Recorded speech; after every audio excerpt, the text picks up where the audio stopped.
En el verano de 1943, Inglaterra se estaba muriendo de hambre. Los submarinos alemanes habían hundido más de 1000 barcos mercantes en el Atlántico. El bloqueo naval había cortado el 60% de los alimentos importados al país. El racionamiento llevaba 3 años en vigor y empeoraba cada mes. Y aún así, mientras todo el continente europeo colapsaba, la población civil británica no solo sobrevivió, comió mejor durante la guerra que en cualquier década anterior. ¿Cómo? Porque el Ministerio de Alimentación británico construyó en menos de 4 años el sistema de producción de comida más eficiente que cualquier nación industrial ha visto jamás. Un sistema que no usaba tractores, ni fertilizantes químicos, ni invernaderos, ni un solo metro cuadrado de tierra agrícola comercial. Un sistema construido enteramente en los jardines traseros, los patios y los descampados de gente común. Un sistema que producía 1,3 millones de toneladas de comida al año, desde parcelas del tamaño de una plaza de aparcamiento. Y aquí está la parte que nadie te cuenta. Cuando la guerra terminó, ese sistema no se promovió como modelo, no se enseñó en las escuelas, no se preservó. Se desmanteló deliberadamente, pieza por pieza, durante las 2 décadas siguientes. Algunas de sus técnicas más eficaces fueron desalentadas. Otras fueron desincentivadas mediante regulación. Y al menos una de ellas, la que voy a contarte hacia el final de este vídeo, fue tan eficiente que hoy es literalmente ilegal practicarla en tu jardín sin permisos especiales. Inspecciones de salud ambiental y un número de explotación ganadera. Antes de empezar, suscríbete al canal, porque lo que vas a aprender en los próximos 20 minutos no es jardinería. Es la historia de cómo a una nación entera se le quitó la capacidad de alimentarse a sí misma sin que protestara, y cómo puedes recuperarla en tu propio patio empezando este fin de semana. El nombre del sistema era Dig for Victory, Cava por la Victoria. En octubre de 1939, apenas un mes después de que Gran Bretaña declarara la guerra a Alemania, un hombre llamado Reginald Dorman Smith, ministro de Agricultura, se sentó frente a un micrófono de la BBC y le dijo a la nación que iba a tener que cultivar su propia comida. No como afición, como deber patriótico. Lo que pasó en los meses siguientes no tiene precedente en la historia moderna. En 1939, había alrededor de 815,000 parcelas de huerto comunitario en toda Gran Bretaña. Para 1943, la cifra había superado el 1.400.000. Cada parque público fue arado. Los fosos del castillo de Tower Hill se llenaron de coles. Los jardines del Palacio de Kensington fueron convertidos en plantaciones de patatas. Hyde Park, Hampstead Heath, los campos de cricket de las escuelas privadas, los jardines delanteros de cada casa adosada en cada barrio obrero, todo se convirtió en huerto. El Ministerio de Alimentación, dirigido por un comerciante llamado Lord Woolton, hizo algo que ningún gobierno occidental ha vuelto a hacer desde entonces. Imprimió folletos de instrucciones detalladas y los distribuyó casa por casa. Producía películas de propaganda mostrando exactamente cómo cavar una zanja de compostaje. Emitía programas de radio diarios con un personaje llamado el Dr. Carrot, enseñando técnicas que hoy te costarían 70 euros aprender en un curso online. Y aquí está el detalle que cambia todo. Ese conocimiento no era nuevo. El ministerio no lo inventó. Lo recopiló, lo extrajo de lo que las generaciones anteriores ya sabían y estaba a punto de olvidarse. Lo organizó, lo simplificó. Para 1944, los jardines traseros y los huertos comunitarios británicos producían el 10% de toda la comida consumida en el país, el 40% de todas las verduras frescas, 1.300.000 toneladas anuales de hortalizas, frutas, huevos y carne, salidas de patios donde antes había rosales y céspedes recortados. Y todo eso lo lograron sin un solo gramo de fertilizante químico de bolsa, sin un solo pesticida sintético, sin invernaderos calefactados, porque el sistema que el ministerio reactivó no funcionaba como funciona hoy la jardinería. Funcionaba como una máquina cerrada, una máquina viva. Para entender la escala de lo que estaba pasando, hay que entrar en una de esas parcelas. Pongamos la de un mecánico de Birmingham llamado Arthur Jenkins, en 1943. Documentado por el archivo del Ministerio de Alimentación, su parcela media 3 metros por 9. 27 metros cuadrados. De ese espacio, en un solo año, Jenkins extrajo 90 kilos de patatas, 40 kilos de coles y coliflor, 32 kilos de zanahorias. 32 kilos de zanahorias, 18 kilos de cebollas, 12 kilos de judías verdes.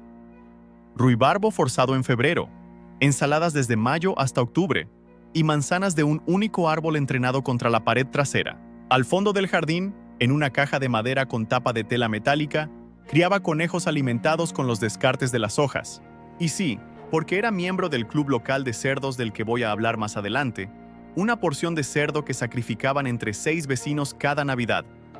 Hoy, la huella media para alimentar a una sola persona en el sistema agroindustrial moderno es de aproximadamente 4.000 metros cuadrados.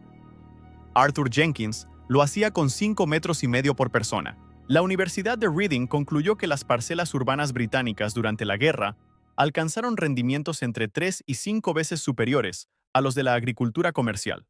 Pero los rendimientos no son lo más impresionante. Lo más impresionante es que todo eso salió de un suelo que se volvía más rico cada año, más oscuro, más esponjoso, más vivo. Eso no es agricultura, es alquimia. Y como toda alquimia, dependía de un secreto sobre cómo las piezas encajaban entre sí. Lo que el Ministerio de Alimentación entendía, y lo que la jardinería moderna ha olvidado por completo, es que el huerto no es una colección de plantas. Es un organismo. Y como cualquier organismo, depende de que ciertos órganos hagan ciertos trabajos en cierto orden.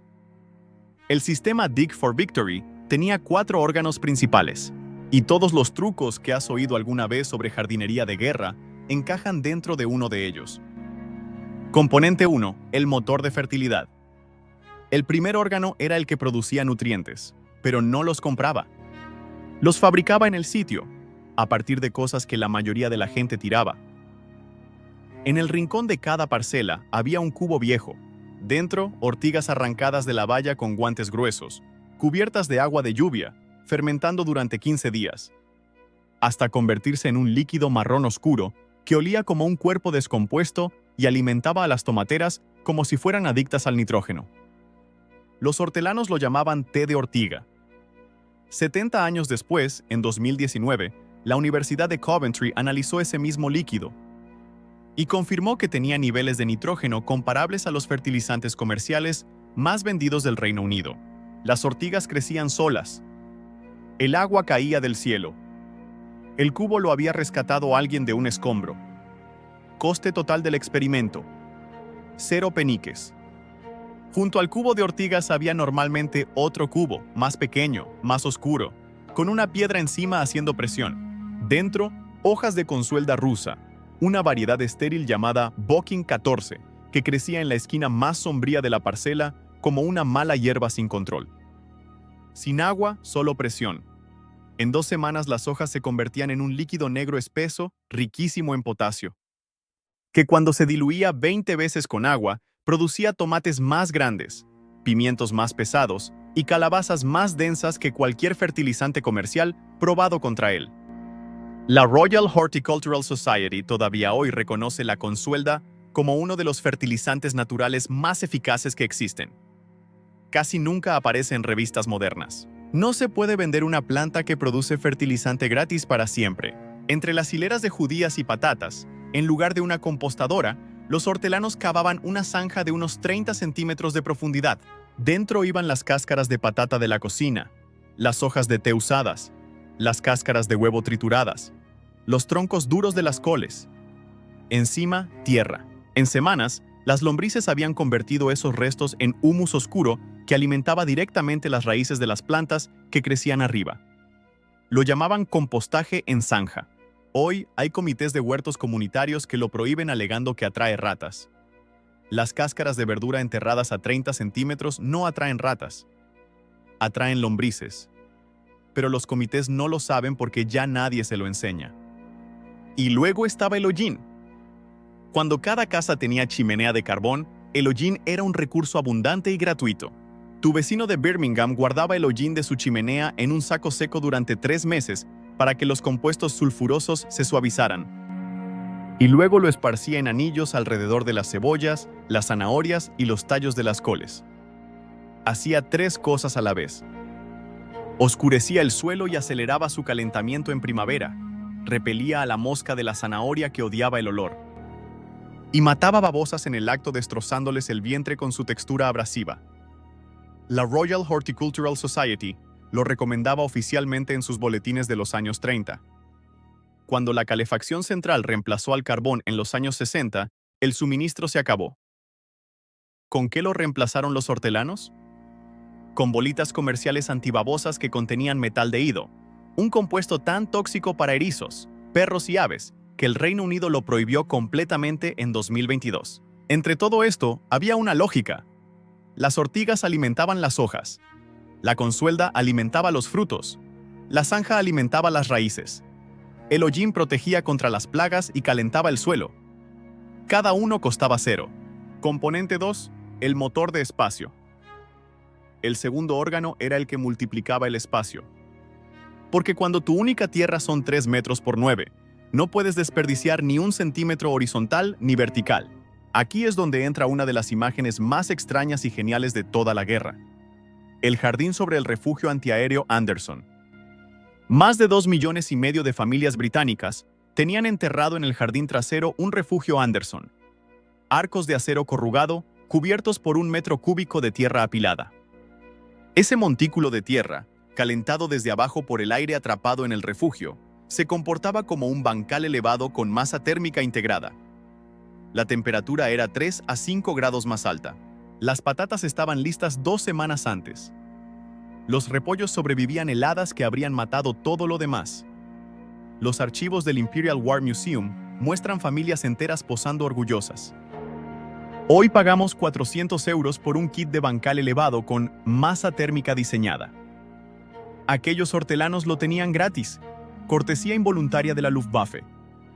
A lo largo de cada valla trasera trepaban judías, capuchinas, calabacines, incluso pepinos atados a viejas redes de pesca.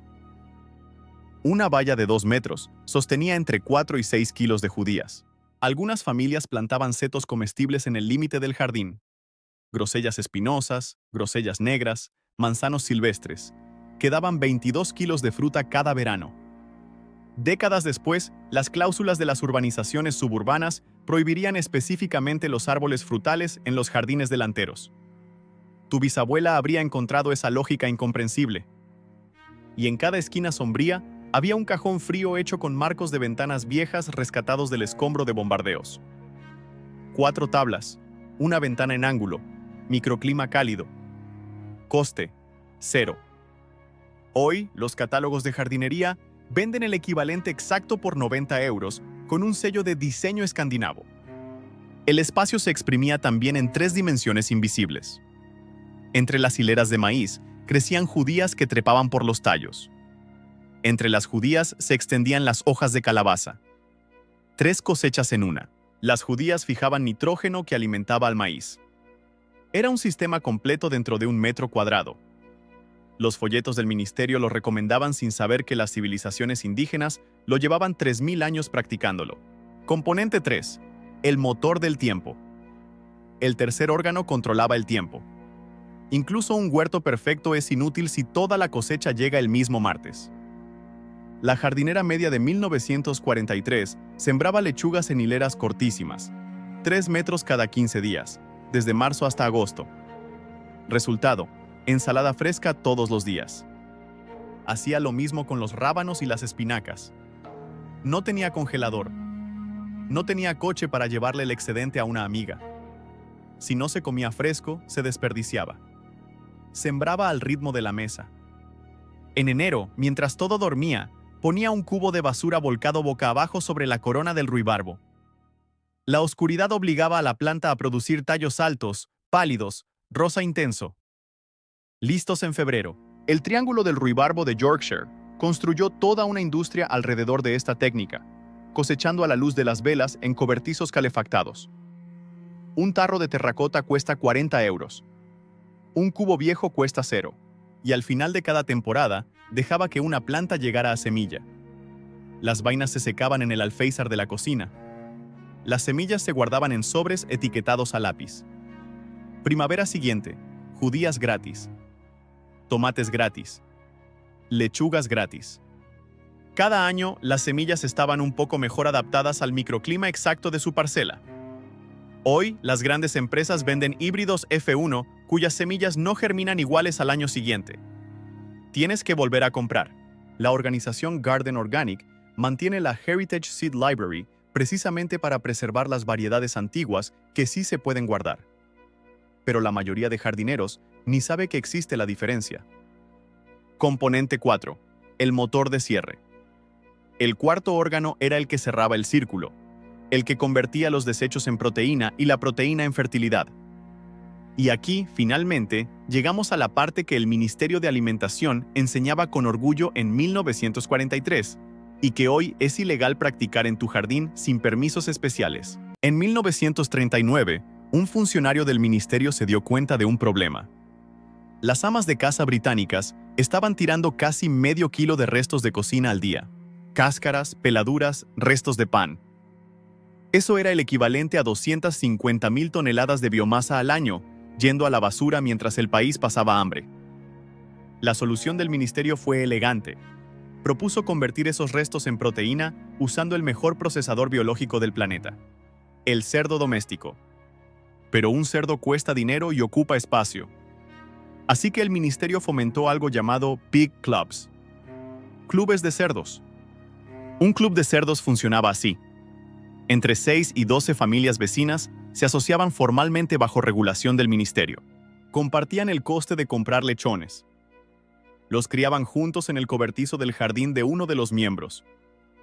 Cada familia llevaba todos sus restos de cocina al cobertizo cada noche. Los cerdos engordaban con basura que de otro modo se habría desperdiciado. Cuando llegaba el momento del sacrificio, el ministerio enviaba a un inspector, autorizaba la matanza y la carne se repartía proporcionalmente. Para 1943, había 6.900 clubes de cerdos registrados. Para 1944, casi 7.100. Producían colectivamente unas 150.000 toneladas de carne de cerdo al año, fuera del sistema de racionamiento. Cada cerdo individual convertía 600 kilos de basura de cocina en 100 kilos de carne. Y el estiércol alimentaba el suelo que producía las verduras que generaban los restos que alimentaban al cerdo siguiente. Era el bucle cerrado más eficiente. Cero desperdicio. Cero dependencia. Una familia de un club de cerdos era soberana respecto a su proteína. Hoy, criar un cerdo requiere un número de explotación, registro como criador, permisos de planificación, inspecciones de bienestar y la prohibición absoluta de alimentar al cerdo con restos de cocina por las regulaciones del brote de fiebre aftosa de 2001.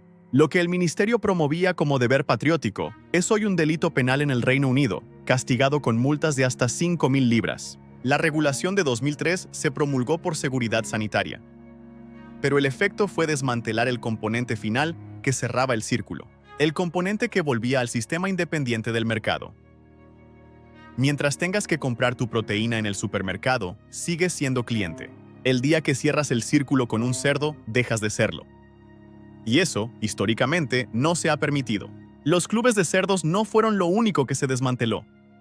La Ley de Agricultura de 1947 pivotó toda la política hacia la producción industrial. Las subvenciones se transfirieron a las grandes explotaciones. La empresa Easy reorientó sus fábricas de explosivos a producir fertilizantes sintéticos.